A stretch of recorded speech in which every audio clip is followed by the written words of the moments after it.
na sua experiência, o que motiva o cliente a aceitar o microcrédito?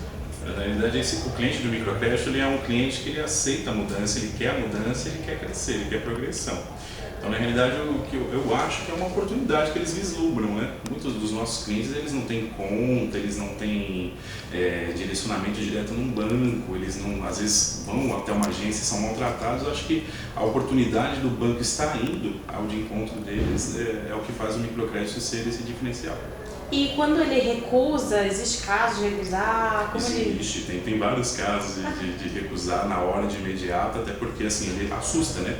Eles veem a imagem do banco, vê uma pessoa, né, falando através do microcrédito, ele se assusta no primeiro impacto. E aí é aquela coisa de persistência mesmo, você ir lá, visitar no dia a dia e buscar trazer esse cliente para nós. Mas por que você acha que ele se assusta pela... Acho que ele associa essa imagem do banco, né, que é aquela coisa difícil, aquela coisa burocrática, às vezes tem esse impacto negativo, às vezes em uma agência, às vezes não é muito, né, tratado da maneira conivente, né? Então às vezes assusta esse primeiro impacto, mas aí eles descobrem que o microcrédito é diferente e aí é bacana. E vocês que chegam até os clientes, né? Vocês que prospectam. Isso, nós vamos fazer essa prospecção, essa visita diária, a gente entra nas comunidades, cada um tem seu, né, território já pré-estabelecido e aí a gente faz visitas gerenciais, entende o dia a dia da comunidade, visita associações, procura entender todo o ambiente ali em torno. Entendi. E o que você acha que leva o cliente a começar o negócio dele?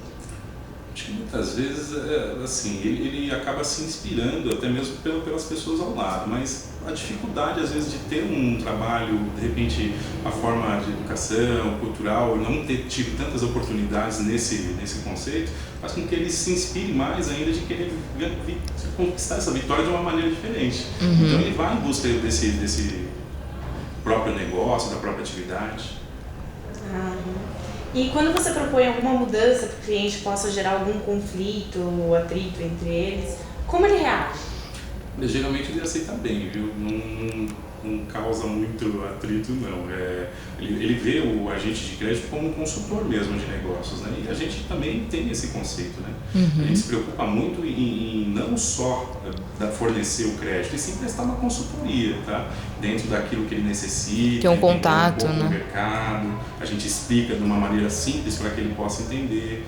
A gente orienta ele com relação a finanças. Então, assim, é bem uma consultoria mesmo que a gente faz, né? Pelo menos o nosso trabalho aqui é esse, não só focar direcionamento no crédito, mas sim uma consultoria, um relacionamento a longo prazo. Tá. E eu sei que eles trabalham, a maioria confiado. Como eles justificam, por que eles trabalham com confiado? Muitas vezes por não ter acesso à abertura de contas, cartões, e isso a gente também já entra nesse papel. A gente vai, orienta esse cliente para reduzir um pouco esse fiado, né? Mas a maioria é questão de relacionamento, vivência, acho que é mais cômodo também, né? Tem muitos que trabalham com fichinhas pré-datadas, mas a maioria opta mesmo pelo fiado por mais praticidade para fugir dos pagamentos de juros, essas coisas, eles acham que é mais viável, né? E entre simpatia, individualidade, visão imediatista, arrogância, religiosidade e desprezo a regras, classifica essas características em ordem da mais comum para menos comum nos seus clientes. Sinceridade, assim, o que eu vou classificar a principal, que eu acho que eu obtenho todos os dias, que é a simpatia, tá? Esse cliente que está nas regiões bem pequenas, ele trabalha muito com a simpatia, ele é um cliente bem envolvente. Ele sabe, apesar de não ter muita, sabe, às vezes nem muito educação, não ter tido várias oportunidades, ele sabe criar uma certa empatia com você. E você acaba até se envolvendo com relação a isso. Então, eu acho que a simpatia é o fator primordial para esse empreendedor, tá? Às vezes você encontra algum outro mais, né, reticente, um pouco mais reservado, mas é muito raro, né? A maioria das vezes eles são bem expansivos mesmo e você tem esse contato no dia a dia. Então, acho que a simpatia é o fator primordial. As outras, eu acho que não se encontra muito assim dentro porque são pessoas simples, né? Simples, mas bem lutadoras, e a gente pega essa inspiração do dia a dia com eles. E você acha que no vínculo com eles, com a comunidade, é bem próximo? Olha, eu posso falar por mim, assim, eu gosto bastante, quando eu estou lá eu me sinto bastante à vontade mesmo, tá? Uma vez um cliente me perguntou, falou assim, você não tem medo de ficar andando com uniforme, com essas coisas? Eu falei assim, sinceridade, não. Eu me sinto mais seguro aqui com vocês do que propriamente dentro da agência, porque na agência você não sabe, a rotatividade é muito grande.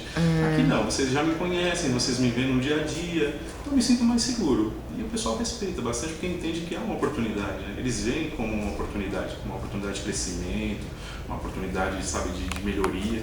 Então, assim, ajuda bastante. E pelo visto as pessoas se conhecem bastante. Conhecem, nossa. E já conhecem o agente de crédito também. Eles conhecem outros também agentes, outros clientes, ou eles são focados bem no agente que eles possuem? Então, na realidade a gente tem essa rotatividade por exemplo, do nosso Santander, quando um sai de férias, o outro vai cobrir a região, tá? Mas existem outros trabalhos de microcrédito na região, então eles conhecem também, tá?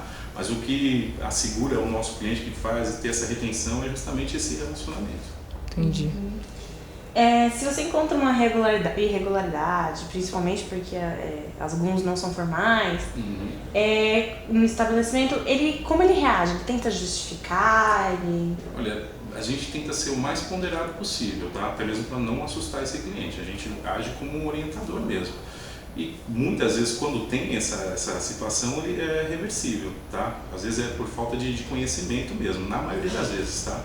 Óbvio que um ou outro tem uma certa, malícia, alguma coisa assim, mas a maioria das vezes é por falta de conhecimento. Então cabe a nós, a gente de crédito, estar orientando ele certinho, né? E na maioria das vezes é bem aceito. E ele reage bem, então, ele se você chegar, mesmo falando com um jeitinho, ele reage bem, não? Muitas vezes, muito pouco, tá? Que não aceita, que fala, é assim mesmo, ninguém liga, mas a maioria não, a maioria recebe bem. Até porque vocês estão lá para auxiliar, estão lá para ajudar, né? Como havia dito, ele vê o agente de crédito como consultor mesmo, como parceiro. Às vezes por mudança simples, tá? Às vezes eles consultam a gente.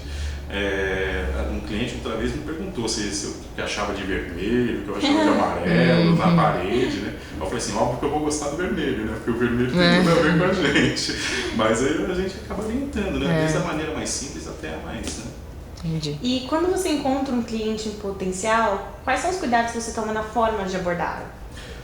Olha, geralmente eu não falo abertamente do crédito num primeiro momento, tá?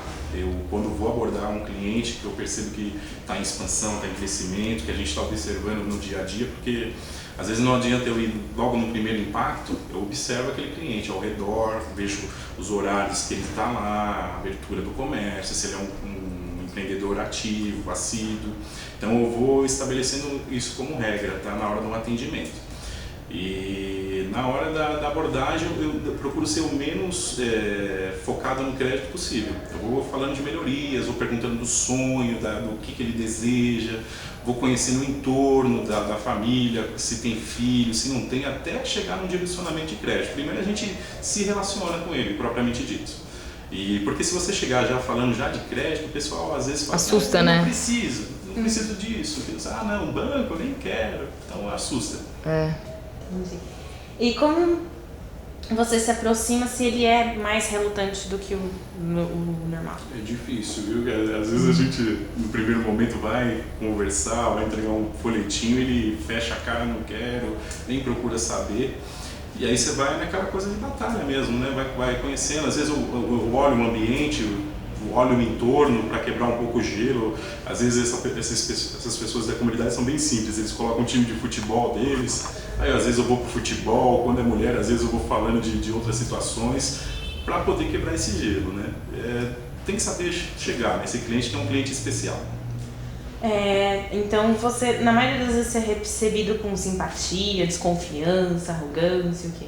Na maioria das vezes eu sou recebido bem, pelo contrário, eu acho que você faz o ambiente, né? Você faz a situação e graças a Deus assim eu acho que eu transmito essa empatia para o cliente. Teve algum caso já do cliente ter sido arrogante? Não, que eu me lembre assim, sinceridade a ponto de ser uma coisa incontornável, né? Existem pessoas que são mais reservadas, mas não propriamente num caso assim específico que eu me lembro que me traga algum tipo de trauma, não. Tá.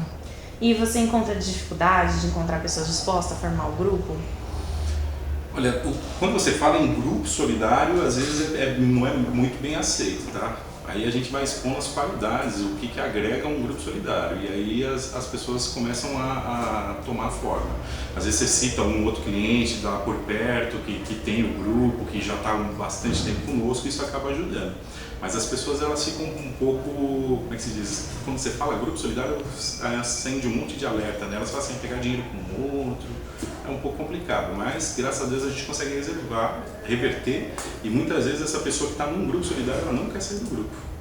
E por que você acha que ela tem essa relutância entre pegar dinheiro com o outro? Confiança, né? Às vezes é difícil encontrar pessoas de confiança, né? Então acho que é mais ou menos isso. Só que aí a gente vai num lado, e que é o lado que a gente sempre usa, que é verídico, que é uma oportunidade. Então eu convido vocês para essa oportunidade, eu quero que vocês cresçam junto comigo, né? Então assim, é uma oportunidade muito boa. E as pessoas costumam se conhecer há bastante tempo? Isso é um fator primordial, tá? Porque não adianta, e isso a gente percebe na hora de uma reunião de concessão, porque a gente também, ao mesmo tempo que a gente tem essa liberdade de dar o crédito, a gente também destrói o grupo solidário também. Então é feita uma reunião a gente até fala que é uma reunião de destruição de grupo. Então a gente tem esse poder também de destruir. A gente percebe quando as pessoas não estão sendo, né, estão sendo levianas, quando elas não estão falando a verdade, a gente percebe. A gente vai aprendendo com o tempo. E aí, geralmente, eu vou expor um monte de coisas para que eles não peguem o crédito mesmo. Tá? Quando eu percebo que a pessoa está mentindo, quando eu percebo que a pessoa não está no comando da atividade, e aí eu vou jogando um monte de situações para que elas desistam do crédito. Ah, tá. Por si só. Entendi. Pra você não chegar e tirar a pessoa, né?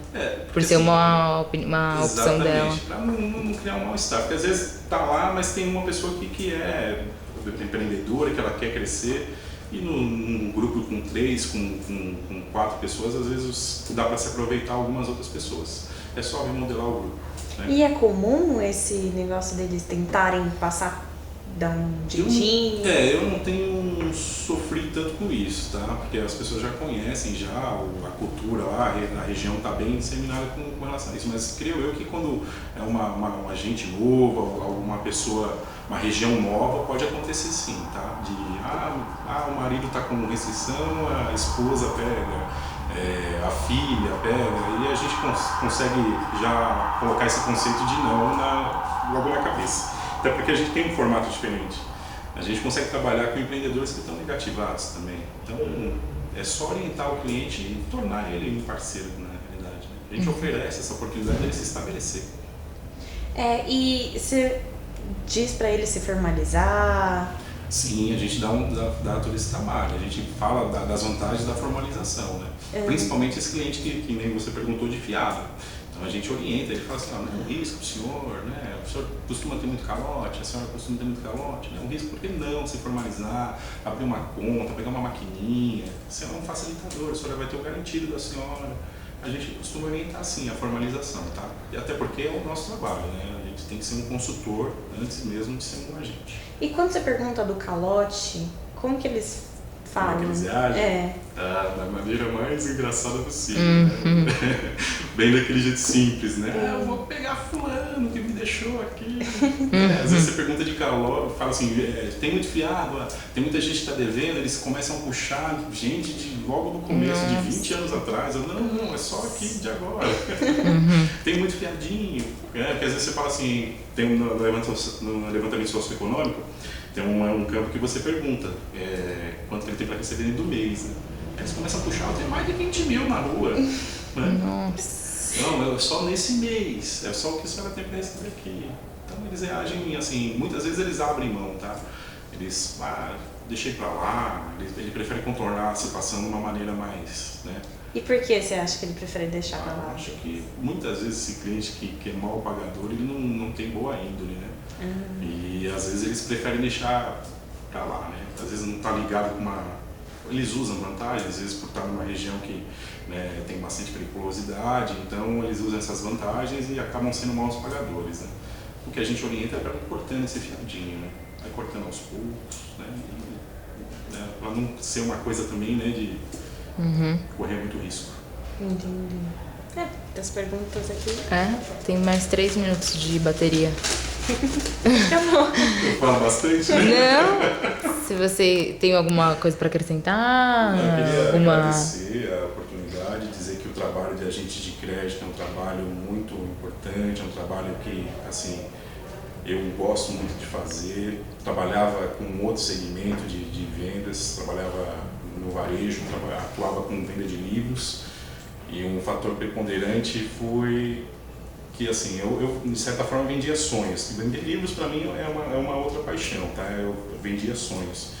E hoje eu realizo sonhos, então é bem importante, assim, eu considero o trabalho de agente de crédito muito importante na minha vida, e eu tenho crescido muito com esses pequenos empreendedores que na realidade eu classifico como grandes. São grandes pessoas e grandes empreendedores. E as pessoas são gratas a você? Olha, eu, assim, acho que sim, tá? É difícil ter esse parâmetro, mas eu sou bem recebido, sou tratado com carinho, as pessoas me convidam. Recentemente eu fui convidado para o casamento.